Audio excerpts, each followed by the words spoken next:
about young people is that there's a huge mental health need. Up to 1 in 4, 1 in 5 young people has a mental health problem that they think they need help for, but a tiny minority of those would ever see a doctor or a counsellor. Mm-hmm. So there's what we look at in our research field, but in general, that's just looked at people who reach help.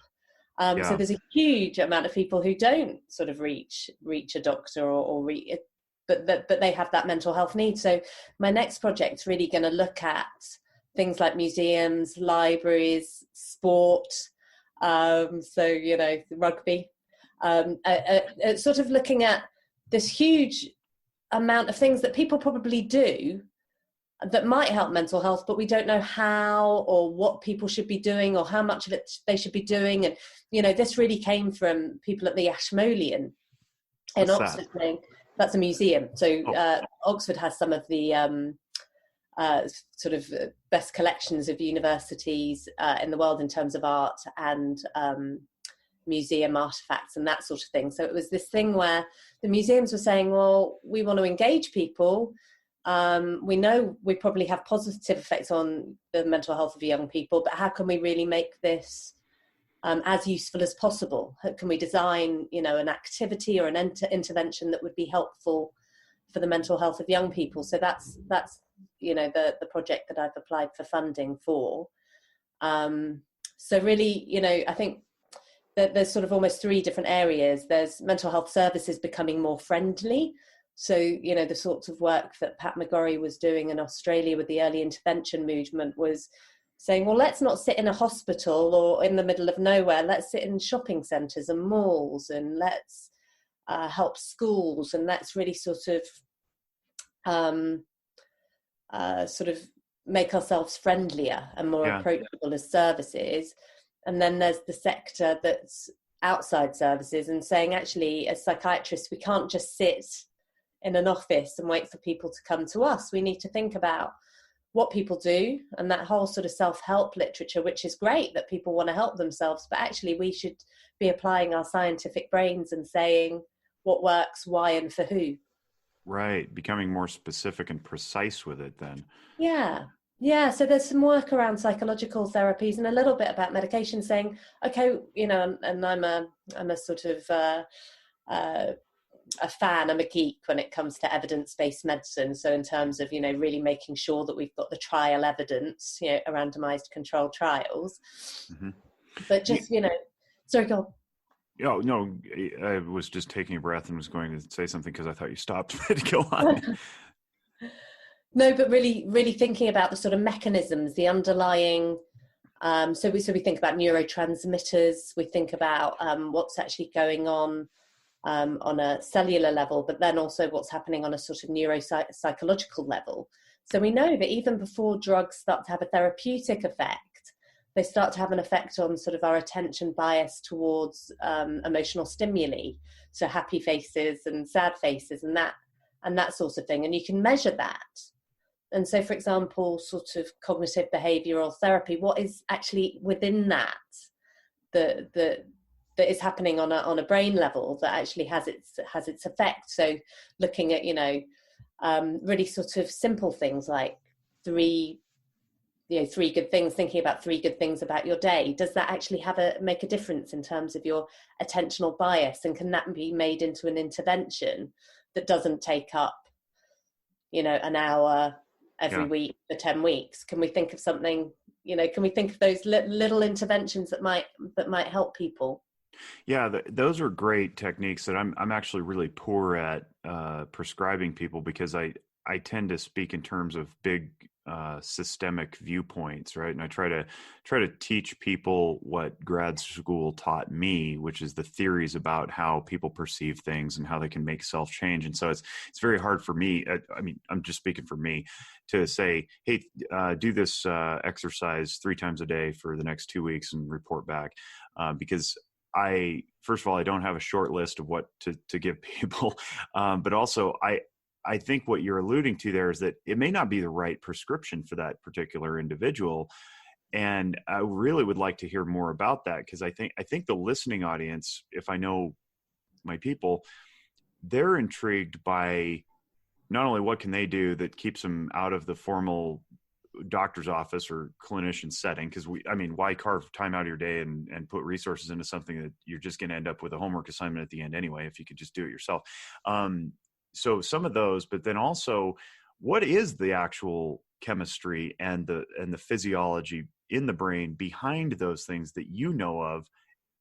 So that's two parts. One is what can they do? Two is why does it work and how? And then the third is, where are we going with it that you would like to see when all this is said and done and your research is complete and other people's research is complete? What would it look like to have the precision so that we can have people self-analyze and then choose the right intervention?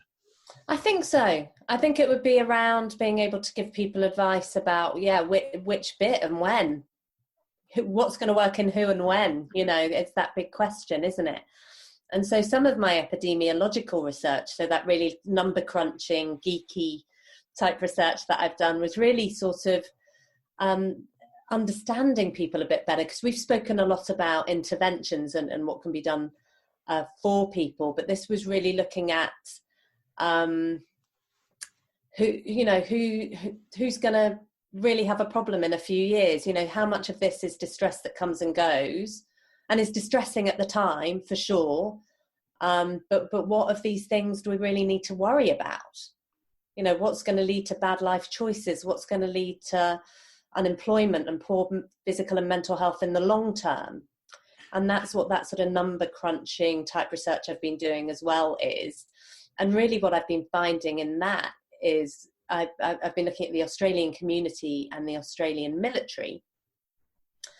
And really what I found there was you can sort of predict the future a little bit by what's happened to you already. Mm-hmm. So most people, about half of people actually in the Australian Defence Force, and only just less than half of people in the community, have had some form of traumatic event in childhood. Yeah. And then may have had some sort of mental illness, depression, anxiety, also in childhood. So it's really using those personal experiences. Have I gone through a stressful event? What happened? To know your vulnerabilities and to think what sorts of help you might need in the future, or what sorts of things you might need to protect yourself against. So maybe an appropriate analogy might be to draw a parallel between what's going on presently with this coronavirus outbreak, pandemic, COVID-19 thing, and the push for more testing, right? More testing gives us more information on who has it and who doesn't. And then if we get serological tests, we know who had it and maybe or maybe not is immune to some degree or another.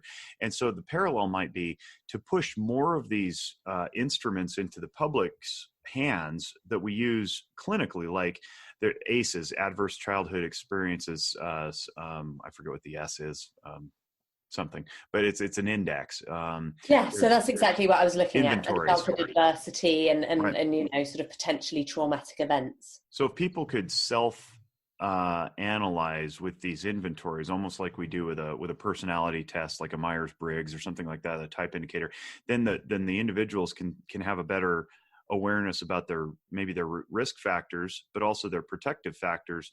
And those protective factors, and for the listening audience, if it sounds like we're talking inside baseball here, risk factors are pretty self-explanatory. What puts you at risk for, harm?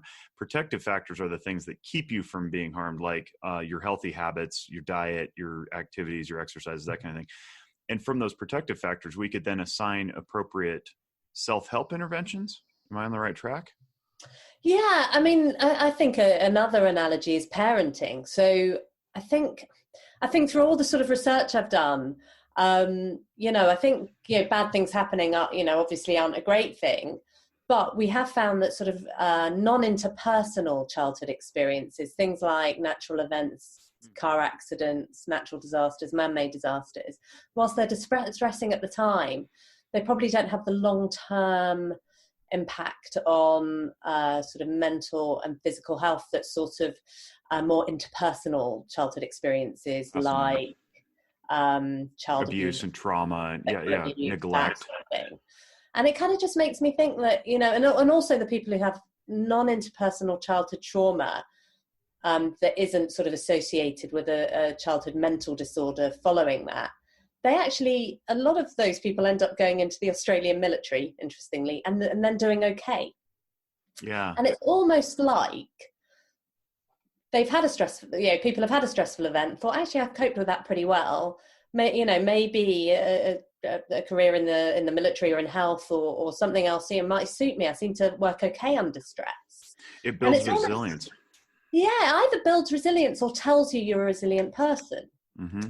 And so my sort of concern a little bit, having done quite a bit of child psychiatry, is yes, we need to protect our children, but I think if we're overprotective, we don't actually, I think childhood's an apprenticeship. I think we have to allow children to get to know themselves. 100%. And then they can make good life choices based on the sort of person they are.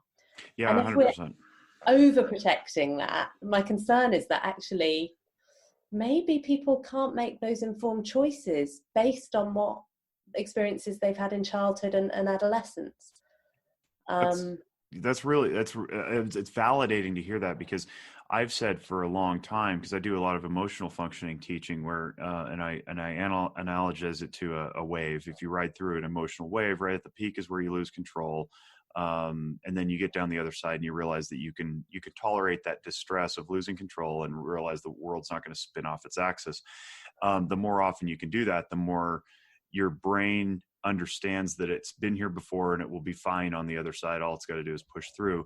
Then you start to develop some self-talk that says this is okay. You don't have to bail out or make excuses. And so the more we can let kids follow through with their distressing experiences, the more likely they are to embrace the next conflict or distress without avoiding it or making excuses or shifting blame or that kind of thing. So that it's really nice to hear that from somebody who, like you, who's doing it practically and not just in theory. So I appreciate that. That makes a lot of sense for me. Yeah, and it's sort of help. Yeah, I've got young children as well, so it kind of helps really think about how people make choices and the information they have, not just about mental health from researchers, but actually the information they have about themselves, their personalities, and how they react to stress and different situations to help people make choices about what they do. Yeah. But I mean, the other interesting thing about my research was looking at transition from the military, because I think, transition periods, when you move away from one situation to another, I think it's possibly quite relevant to students. It's probably quite relevant to what's happening now with the COVID lockdown. And certainly what I was finding from the Australian Defence Force was that childhood anxiety or previous anxiety is quite a risk factor when you're going into a transition period. So if you're an anxious person, you've got a history of anxiety, that you might be someone who needs extra help. Yeah, that's good to be aware of too. And I think that if we as practitioners can understand that with our clients, then we can help them anticipate potential changes and transitions. I think that's key. But getting it out of our offices, our professional settings, and into the public is where the real progress is going to be realized. Because I say it all the time on this podcast. The reason we do podcasts and YouTube videos and stuff is this doesn't do any good locked up in my head. I want to share this with people so they can go on and be healthy, and I can live in a healthy society. I'm only one person with so many hours in the week to see people individually. So, if we could push this out into the thousands or the millions, that would be great. How do we plan on communicating this? Is there some idea, or are we still too in the fledgling stage here to?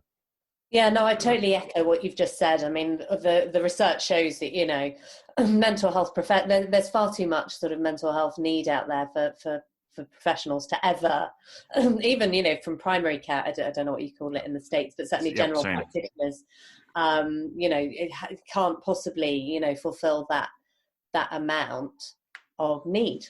Yeah. And in fact, I think there's a couple of problems. So my first piece of research was actually in Australia, looking at, in a lot of detail, I looked at 30 adolescents, people between 15 and 18, who were currently depressed, but actually talking to them in detail about the period as they were getting depressed. So before they could be diagnosed with depression.